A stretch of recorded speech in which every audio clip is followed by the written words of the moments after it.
반복이 되고, 그래서 마치 나는 죽은 것이 아닌가 하는 마음이 생기게 되는, 영적으로 침체하게 되면 모두가 이런 상태가 되고 말죠.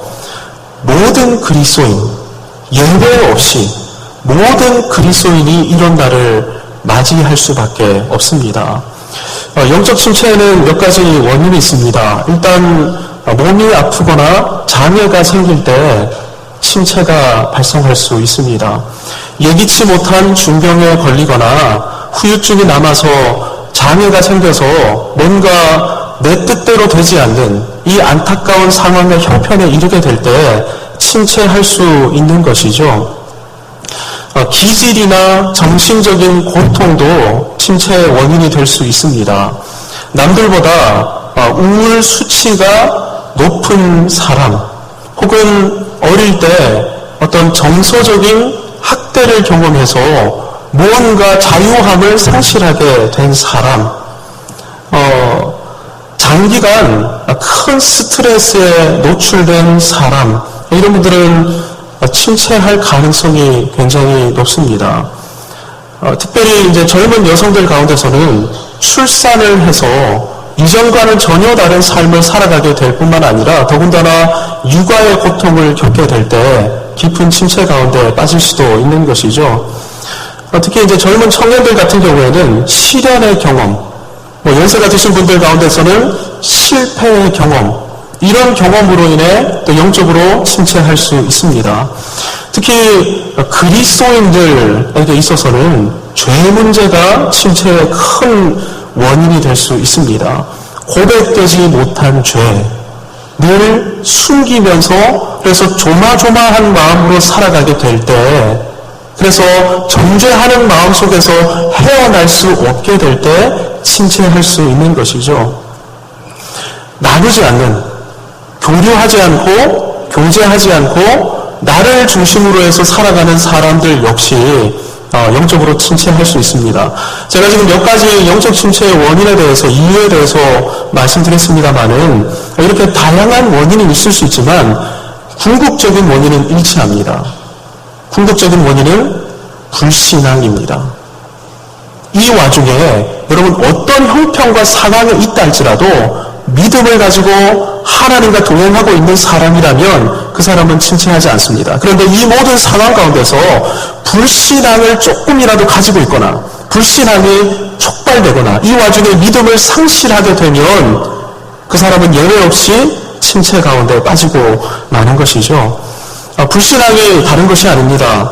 하나님 말씀에 귀 기울이는 대신 마귀의 말에 귀를 기울이기 시작하는 것이죠.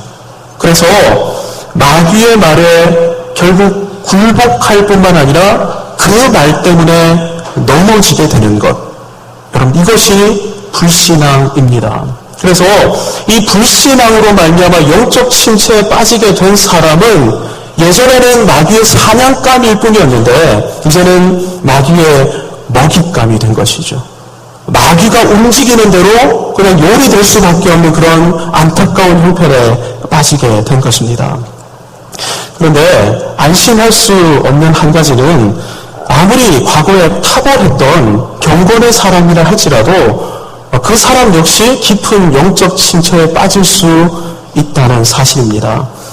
오늘 우리가 시편 42편을 보고 있는데요. 시편 42편 기자는 경건한 목회자였던 고라 자손입니다.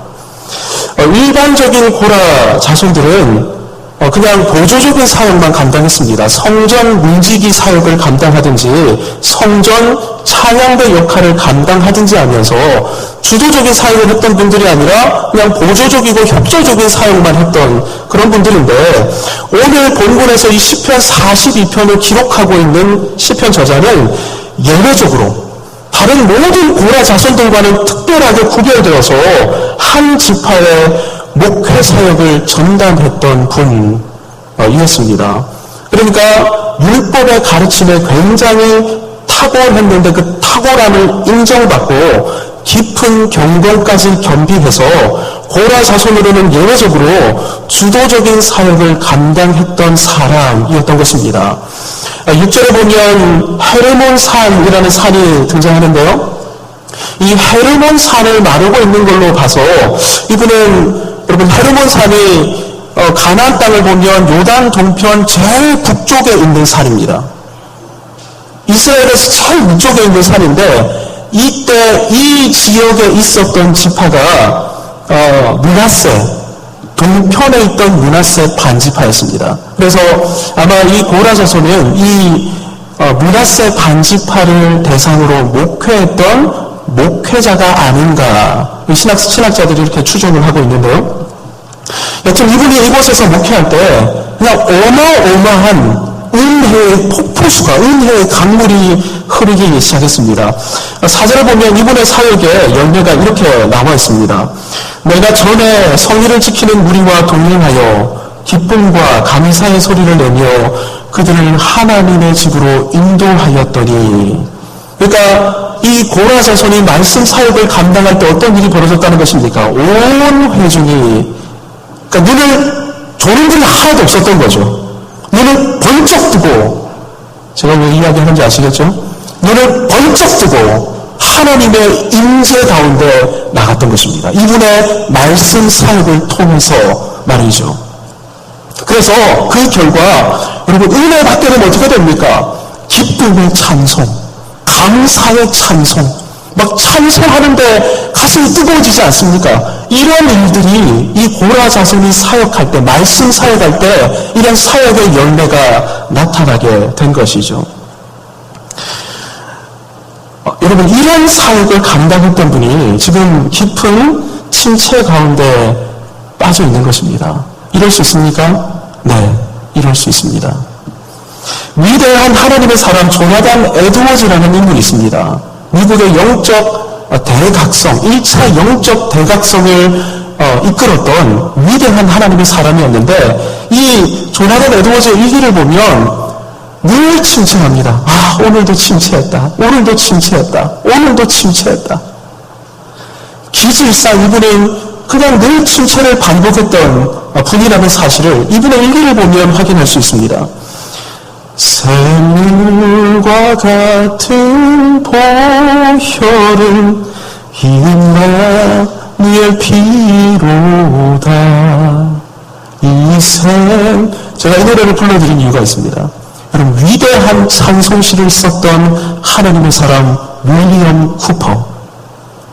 윌리엄 쿠퍼의 찬송시가 여러분 우리 찬송가에 굉장히 많이 실려있는데 이 분이 주옥과 같은 찬송시로 무수한 사람들을 그리스도께로 인도했던 하나님의 사람이었는데 이분은 그야말로 죽을 때까지 우울증으로 고생하면서 이분의 전기를 보면 하나님의 사람이었는데 자살을 시도했던 적이 몇 번 있습니다. 그 정도로 영적으로 침체했던 것입니다.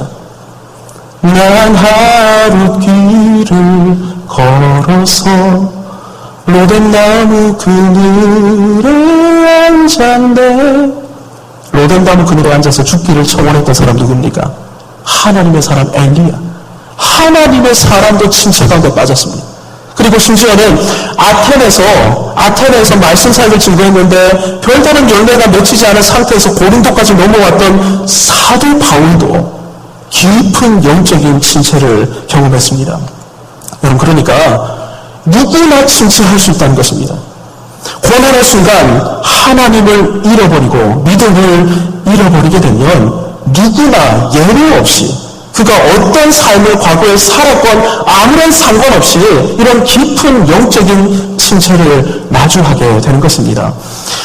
오늘 본문의 시편 42편 고라 자손도 깊은 침체 가운데 빠졌습니다. 하지만 이 사람이 침체 가운데 머물러 있었습니까? 그렇지 않았습니다. 이 사람은 침체를 이겨내었고 침체를 극복했으며 침체에서 벗어났습니다.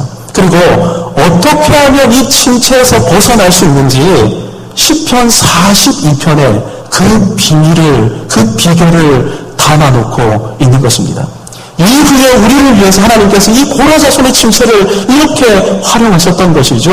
이 시편을 묵상하면서 너희가 침체를 경험하게 될 때 이 침체 가운데 이렇게 벗어나야 한다라는 지침을 우리에게 이분의 인생을 통해서 허락해 주신 것입니다. 저는 오늘 고라 자손이 침체에서 벗어났던 길을 여러분과 함께 이 시간 걸어가기를 원합니다. 그 길이 영적 침체에서 벗어나게 하는 하나님의 길이기 때문입니다. 6절에 보면 고레자손은 침체를 극복하는 방법을 이렇게 우리에게 말해주고 있습니다. 내 하나님이여, 내 영혼이 속에서 낙심이 되므로 내가 요단 땅과 헤르몬과 미살산에서 주를 기억하나이다. 고라 자손이 침체를 극복하는 방법이라고 우리에게 말하고 있는 것이 무엇입니까? 주를 기억하는 것이었습니다. 우리 한번 따라할까요? 주를 기억하라. 이 고라 자손은 하나님을 기억해내려 애썼습니다. 과거 하나님께서 그에겐 행하셨던 일을 기억해내려 떠올리려 애썼던 것입니다. 왜 이렇게 해야 합니까? 침체에 사로잡히게 되면 더 이상 그의 눈앞에는 하나님이 보이지 않거든요. 왜 침체에 빠진다고요? 불신앙 때문에 빠집니다. 그리고 침체 가운데 살아가게 되면 누가 보이지 않습니까? 하나님이 안 보이시는 겁니다.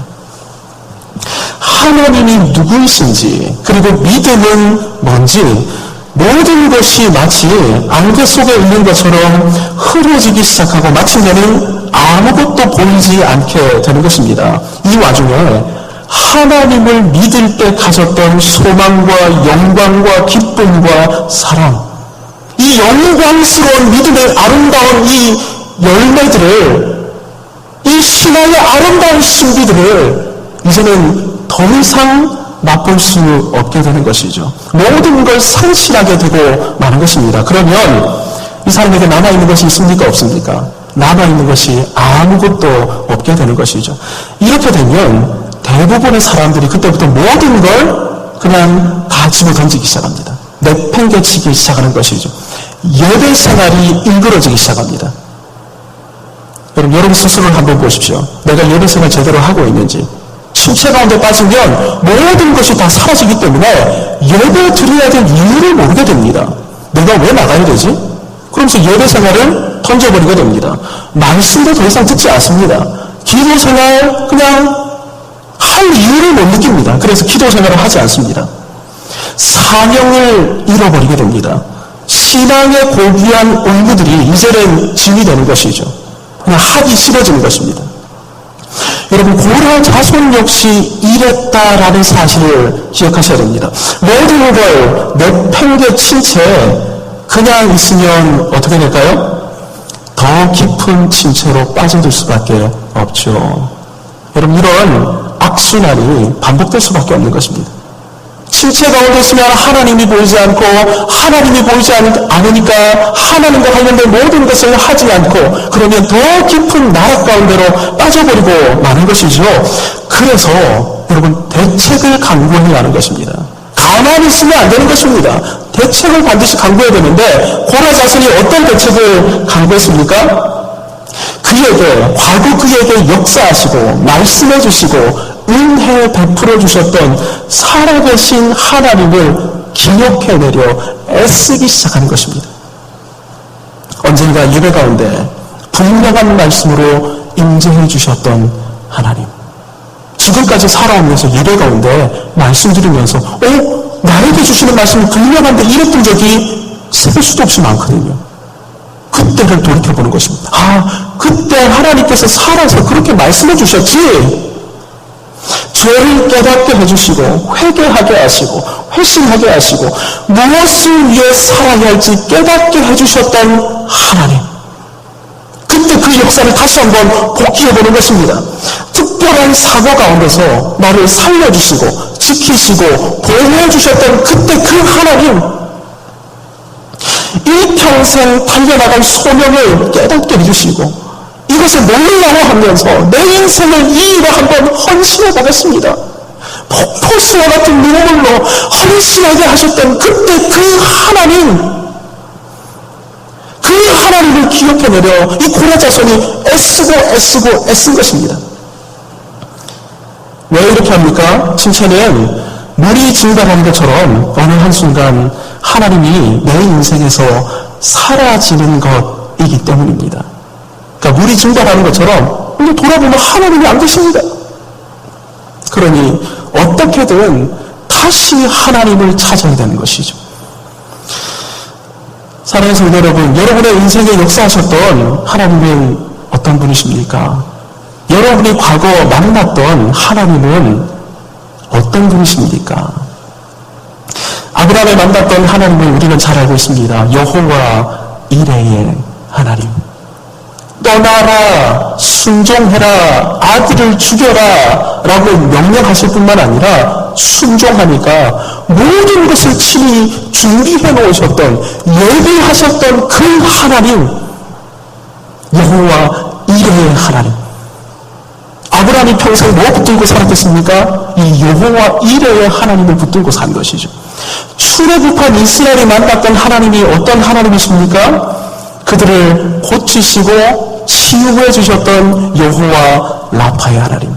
뿐만 아니라 순종하면서 목숨 걸고 싸우니까 승리하게 하셨던 여호와 니시의 하나님. 그 하나님을 붙들고 여러분 광야 2세대 이스라엘이 어떻게 합니까? 가나안 땅을 아무것도 없이 맨몸으로 싸우는 겁니다.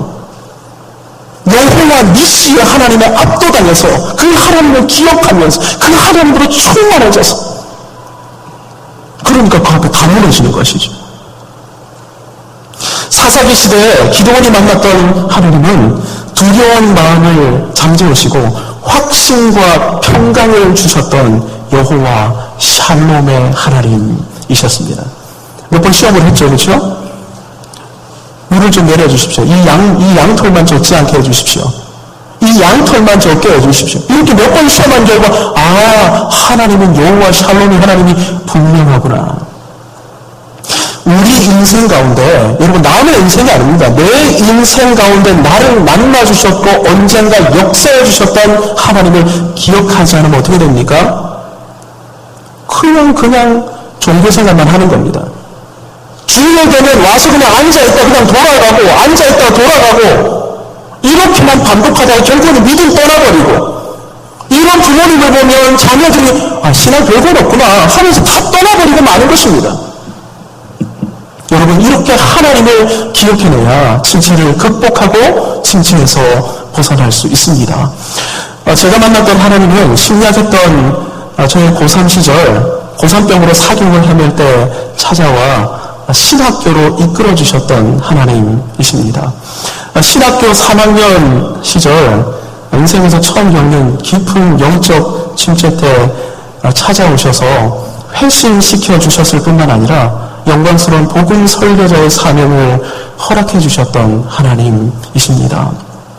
아울러 그래서 복음 설교자의 사명을 붙들고 사역을 감당하는데 아무리 애쓰고 노력해도 변화되지 않는 영혼들을 보면서 섬기면서 지쳐있을 때 복음의 권능이 사람들을 변화시키는 것을 눈으로 목도하게 하셨던 하나님이십니다.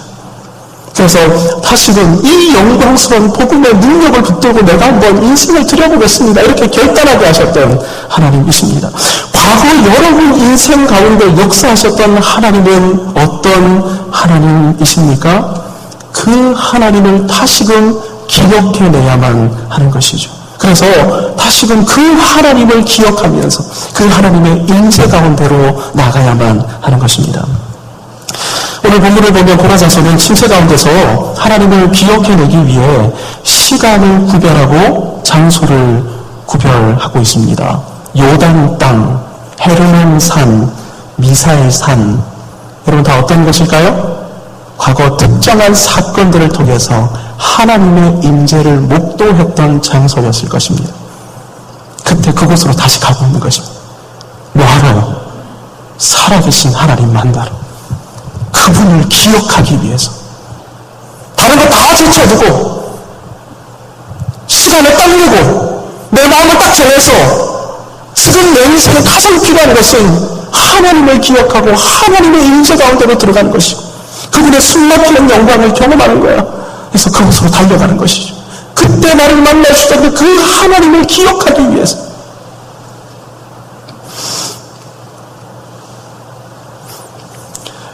여러분 일기장을 펴십시오.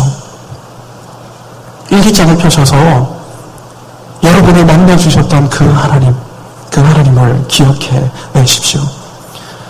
사진을 들추어내십시오.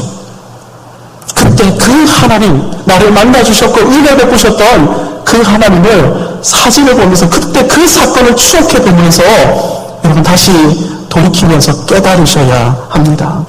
특정한 사건과 사고 가운데서 일하시고 역사하셨던 하나님을 기억하며 하나님으로 충만해지십시오. How could I forget His love? How could I forget His mercy? 내 영혼의 모든 소원 만족시킨 하나님, 아버지 사랑 크고 놀랍네. 제가 원래 이 찬양의 영어 가사를 굉장히 좋아하는데 다 불러드리면 무슨 말인지 모르실 것 같아서 잠 깨울 때는 아주 좋을 것 같지만 오히려 졸리실 수도 있을 것 같아서 중간에 변환을 했습니다. 정리 기억나지 않으신다면 다른 사람의 인생 가운데 역사하셨던 하나님을 추적해보는 것도 큰 유익이 될 수 있습니다. 그래서 신앙전기를 한번 읽어보십시오. 간증을 들어보십시오. 그리고 이런 위대한 하나님의 역사가 드러난 사건을 조명하는 영화를 한번 시청해 보십시오. 왜 이 하나님을 봐야 되냐면 그 사람의 인생 가운데 역사하셨던 하나님이 바로 내 하나님이기 때문입니다. 여러분 이 일을 미루지 마십시오. 더 큰 침체에 빠지시기 전에 하나님을 기억해내기 위한 시간과 장소를 마련하십시오. 여러분을 위해서 우리 교회가 서비스를 제공하고 있는 거 아시죠? 매일 새벽 기도회와 수요 예배와 금요 기도회 서비스를 제공하고 있습니다. 하나님을 기억하시라.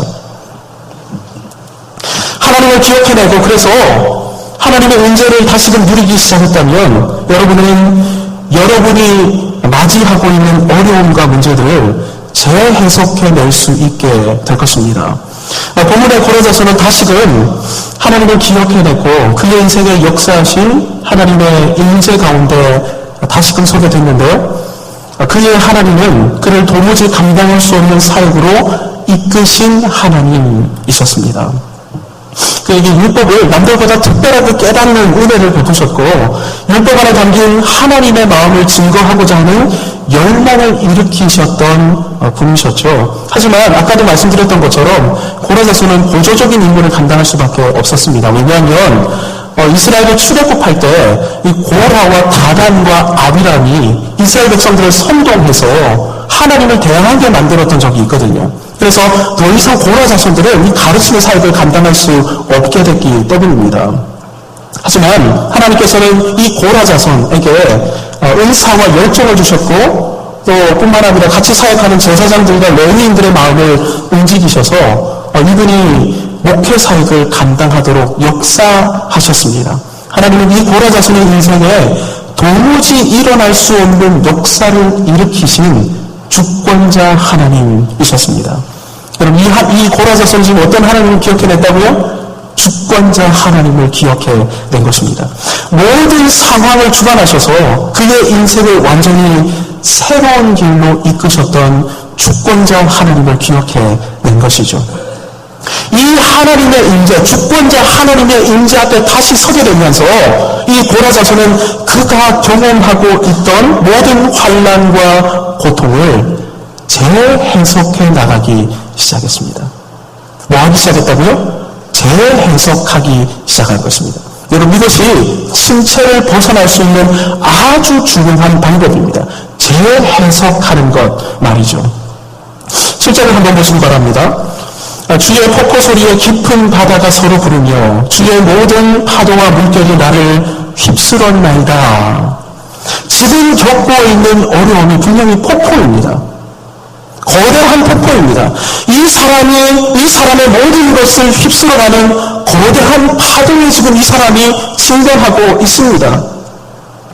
예전에는 이 사람을 통해서 하나님의 임재 가운데로 나갔던 사람들이 이제는 이 사람을 대적하고 공격하고 비방하고 있는 것, 여러분 이거 얼마나 큰 데미지가 되겠습니까?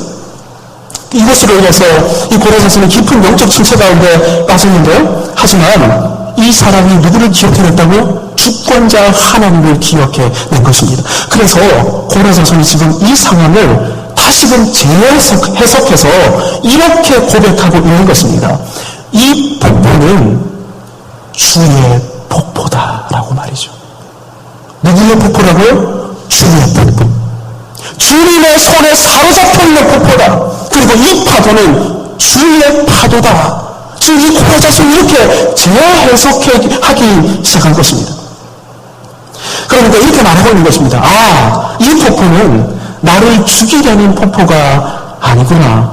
내 인생을 사라지게 만드는 파도가 아니구나. 이건 주님의 폭포이고 주님의 파도이구나. 그렇다면 이 폭포를 통해 하나님은 나의 질그릇같이 연약한 이 나의 연약함을 완전히 깨뜨리시겠구나. 이 파도를 통과하면 하나님은 이제 나를 더욱더 괜찮은 존재, 더욱더 쓸만한 존재로 나를 변화시키겠구나. 아, 그렇구나. 이제 피하지 말아야지. 이제 도망가지 말아야지. 이제 두려워하지 말아야지. 여러분, 이 사람이 하나님의 주권을 기억해내면서 주권자 하나님의 인재 가운데 사로잡히게 되면서 그가 마주하고 있는 어려움을 이렇게 재해석하기 시작하면서 침체를 극복해 나가기 시작하는 것이죠. 여러분, 우리도 똑같습니다. 우리의 어려움을 어떻게 해석해 나가느냐에 따라서 어떤 사람은 정말 깊은 절망 가운데 빠집니다. 하지만 주권자 하나님을 기억하면서 하나님의 편에 서서 내가 겪고 있는 모든 사건을 재해석하기 시작하면 그 사람은 오히려 더 믿음이 더 견고해지는 것이죠. 낙마할 수 없는 것이죠. 왜 이 고통을 허락하시고 왜 이런 어려움을 주시는가? 오히려 우리가 더욱더 풍성한 삶을 살게 하시기 위해서 이 어려움에 이 문제를 극복할 만한 지혜와 용기와 담대함을 하나님께서 나에게 허락해 주시려고. 그래서 이 모든 걸 통과하게 되면 어디로 갑니까? 가나안 땅을 정복하게 되는 것이죠. 믿음으로 그 땅을 정복할 수 있는 사람으로 나를 연단시키시려고. 그가 나를 단련하시는 데는 내가 정금같이 나아가리라. 여러분, 이렇게 재해석하는 사람만이 침체를 극복할 뿐만 아니라 더욱더 큰 믿음의 사람이 될 수 있는 것이죠. 여러분, 이렇게 사건과 어려움을 재해석하기 시작한 사람은 8절처럼 고백할 수 있게 됩니다. 낮에는 여호와께서 그의 인자하심을 베푸시고 밤에는 그의 찬송이 내게 있어 생명의 하나님께 기도하리로다. 뭐라고 말하고 있는 것입니까? 하나님의 인자하심을 맛보면서 나는 찬송하고 나는 기도하겠다. 할렐루야. 지금 이렇게 하고 있는 것입니다. 사건을 재해석하기 시작하니까요. 이런 은혜를 오늘 예배 참석하신 우리 성도님들 모두가 누리고 맛보며 살아가는 그런 분들이 되시기를 주님의 이름으로 축복합니다. 하지만 그럼에도 불구하고 여전히 우리를 침체케 만드는 여러 가지 요소들이 있습니다. 특별히 내 안에, 이전의 것은 내가 경험하고 맞닥뜨리는 사건과 어려움이었습니다. 이제는 내 안입니다. 내 안에는 뭐가 또아리 틀고 있냐니까 불신앙이 여전히 또아리 틀고 있습니다. 생을, 이 땅에서의 생을 마감하는 그날까지 거듭난 신자 안에는 두 개의 자아가 공존하고 있기 때문이죠. 여러분이 거듭나셨다면 여러분 안에는 옛 사람과 아울러서 거듭난 새 사람이 존재할 것입니다. 옛 사람은 마귀에게 굴복하고자 하는 사람입니다. 그래서 마귀의 말을 막 속삭거리고 서글서글거릴 때 얘가 바뀌어 납니다. 막 집중하려고 막 합니다. 귀 기울이려고 막 합니다. 근데 새 사람은 어떻게 합니까? 의지를 꺾으려고 하죠. 아니야, 틀렸어. 야, 하지마. 저기 집중해야 돼. 여러분, 이 두 가지 자아가, 두 개의 자아가 우리 안에서 늘 다투고 싸우고 늘 전투를 벌이고 있는 것입니다. 침체를 벗어나려면 어떻게 해야 할까요? 새 사람을 강화시켜야 합니다. 옛 사람은 끊임없이 공략하면서 궁지로 몰아가야만 하는 것이죠. 물론 여기서 이제 헷갈리지 말아야 될 게 옛사람도 나고 새사람도 나입니다. 그래서 여러분 옛사람을 본질로 몰아가려면 이게 나이기 때문에 나에게서 나와야 하는 것이죠. 옛사람을 객관화시켜야 하는 것입니다. 옛사람도 나입니다만은 더 이상 이 옛사람을 나로 여겨서는 안 된다 하는 것입니다. 옛사람은 이렇게 여기셔야 합니다. 나를 침체케 하고 나를 망하게 하고 나를 마귀에게 굴복시키려고 하는 영혼의 질병이다. 내 인생 문제의 근원이다. 내 안에 있는 내 사람을, 옛사람을 이 영혼의 질병으로 간주할 줄 알아야 하는 것입니다. 여러분, 그래서 고레자손이 오늘 본문에서 몇 번을 반복해서 이렇게 말하고 있습니다. 내 영혼아 내가 어찌하여. 오늘 설교의 제목이 사실은 내 영혼아 내가 어찌하여였습니다. 한번 따라할까요? 내 영혼아 내가 어찌하여. 우리 혼미 가운데 있는 졸음과 힘겨운 싸움을 사투를 벌이고 있는 성도님들을 위해서 좀 더 큰 소리로 한 번 더 이야기하겠습니다. 내 영혼아 내가 어찌하여. 여러분, 새 사람과 옛 사람 간에서 우리가 늘 해야 될 게 이렇게 말하는 것이라는 것입니다. 내 영혼아 내가 이제부터 너는 이렇게 말할 줄 알아야 하는 것입니다. 먼저 새 사람을 향해서 고라자손이 이렇게 선포합니다. 너는 하나님께 소망을 두라. 하나님이 옛사람을 이길 힘을 주실 것이니 하나님을 바라보라. 하나님을 소망하라. 내 안에 거듭난 새 사람아 하나님을 기억해야 돼. 너 오늘도 하나님 바라봐야 돼. 하나님께 소망을 둬야 돼. 그리고 옛사람을 향해 꾸짖고 있는 것입니다. 더 이상 낙심하도록, 더 이상 불안하도록 너 가만히 있어.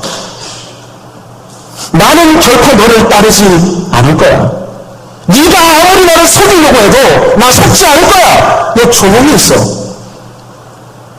옛사람을 향해 자신의 결의를 선포합니다. 나는 여전히 하나님을 찬송할 것이다. 야, 너 기억해? 너 조용히 있어. 나 하나님 여전히 찬송할 거야.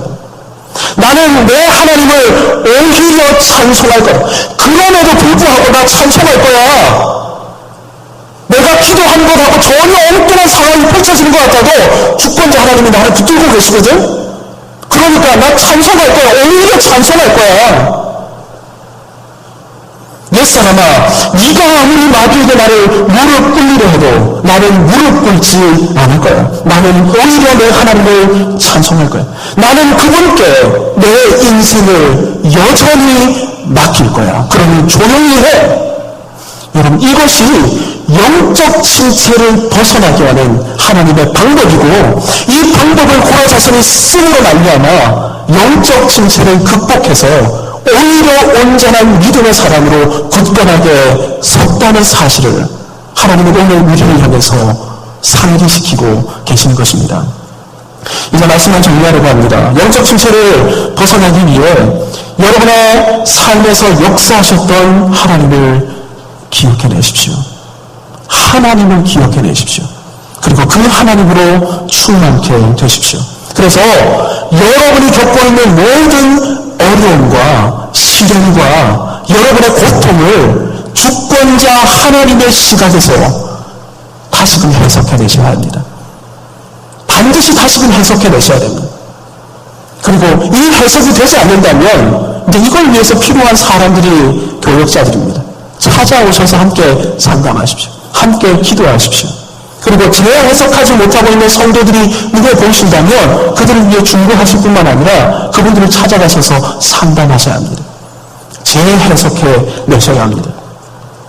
무엇보다 여러분을 침체하게 하고 여러분을 마귀에게 굴복하려 하는 여러분의 옛사람이 실제로는 나를 망하게 하고 나를 죽이려 하고 나를 지옥으로 이끌고 가려고 하는 내 영혼의 영적 질병이다. 이 사실을 꼭 기억하시고 이 사람을 향해 꾸짖고 대항하고 뿐만 아니라 내 안에 거듭난 새 사람을 끊임없이 믿음으로 강화시켜 나가시기 바랍니다. 시편의 주제는 하나님과 동행하며 바른 길을 걷는 사람이 맛보는 행복입니다. 사랑하는 성도 여러분, 하나님은 하나님의 백성들이 바른 길을 걸으며 참으로 기쁘고 즐겁게 행복하게 살아가기를 원하시는, 우리를 사랑하시는 하나님이십니다. 하나님의 사랑을 의심하지 마시고 그 하나님의 사랑을 기억하면서 그 사랑의 하나님께로 끊임없이 나아가 하나님의 영광을 맛보고 그 사랑을 이 땅으로 흘려보낼 수 있는 저와 여러분 모두가 되시기를,